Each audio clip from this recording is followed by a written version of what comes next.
As the years roll on and console generations pass us by, many gamers develop a strong nostalgia for the games of yesteryear. That's why initiatives like Xbox's backwards compatibility push are so beloved. They let us re-experience some of our fondest gaming memories on modern hardware. Microsoft has done a great job taking hundreds of games from the 360 generation and making them available to play on their current consoles. However, that doesn't mean there haven't been quality titles that have slipped through the cracks. Whether it be due to license troubles or defunct developers, there are still great games still stranded on the Xbox 360.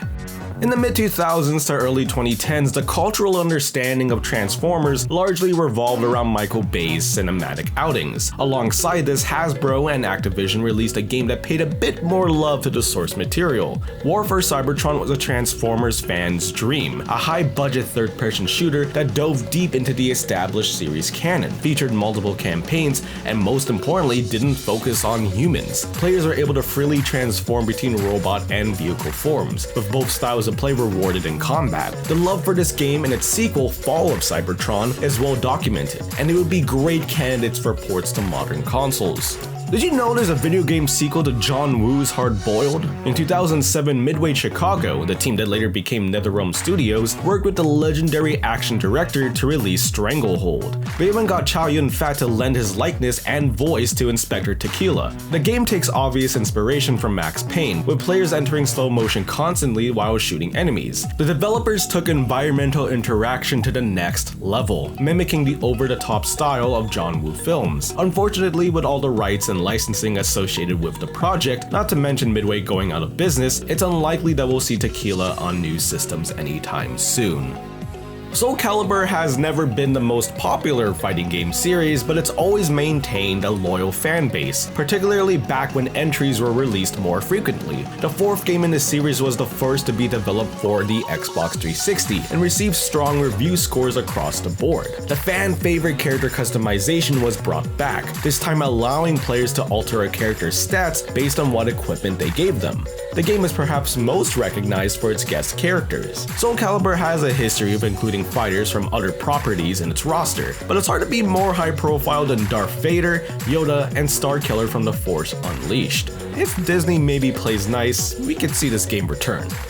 Insomniac's Spider-Man games get a lot of things right. Their stories are acted well, written, directed, but sometimes you want a game that lets you steer the narrative, taking the iconic webhead and deciding whether he'll be a paragon of justice or succumb to his inner demons. Sometimes you want a game like Web of Shadows. On the surface, it's just another open-world Spider-Man game, freed of its predecessor's restrictive movie tie-in shackles. However, it has a lot of original ideas that have not been revisited in the following games. It gives Peter access to both his classic red and evil symbiote suits, and during key moments in the plot, lets players decide if Spidey will do the right thing or embrace his selfish desires. It's without a doubt one of the most unique Spider-Man games ever released, and we hope for a re-release in the future.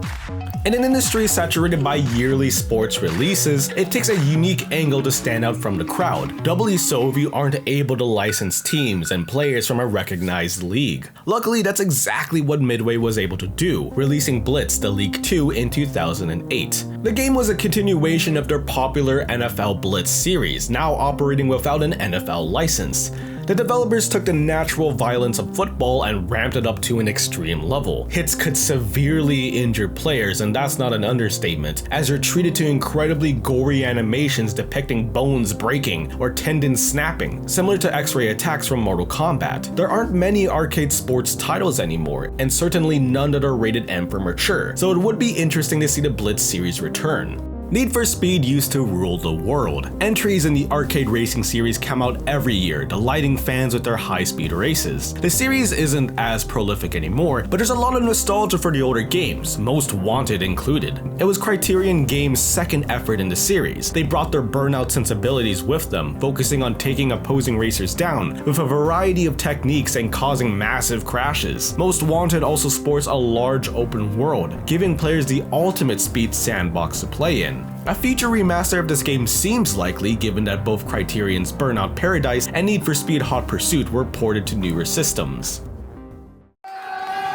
Brandon versus Potter, what's the 10? 400. Perhaps the most beloved fighting game of all time, the most recent release of Marvel vs. Capcom 2 was on the Xbox 360. The titular juggernauts go head-to-head in tag team battles, with each player allowed to select 3 characters from the stable of industry icons. The project was lauded for its roster, featuring an astonishing 56 playable fighters. Battles in Marvel vs. Capcom 2 lets you feel the power of the characters you are controlling, unleashing combos hundreds of hits long and juggling opponents in the air. Sadly, the game was eventually delisted from digital storefronts due to licensing issues.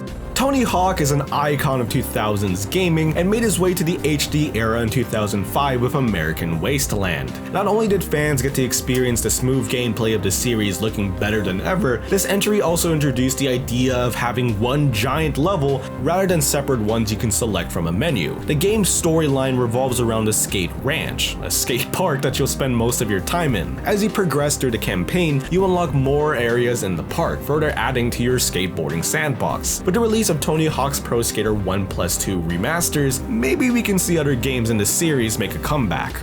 When you think about movie tie-in games, your mind is immediately flooded with mediocre products forced to meet studio-mandated deadlines. However, every once in a while you get a game such as X-Men Origins Wolverine. It receives so much praise that it's more fondly remembered than the admittedly awful movie. While the movie was saddled with a PG-13 rating, the developers of the game wanted to showcase the gory realities of the Wolverine character, resulting in the Xbox 360's edition's Uncaged moniker. Logan's claws cleave through opposing forces, drenching the environs in blood and viscera. It felt like a more faithful adaptation of the character than the movie. Given the industry's penchant for superheroes, we shouldn't be waiting long for more projects featuring the most famous X-Men.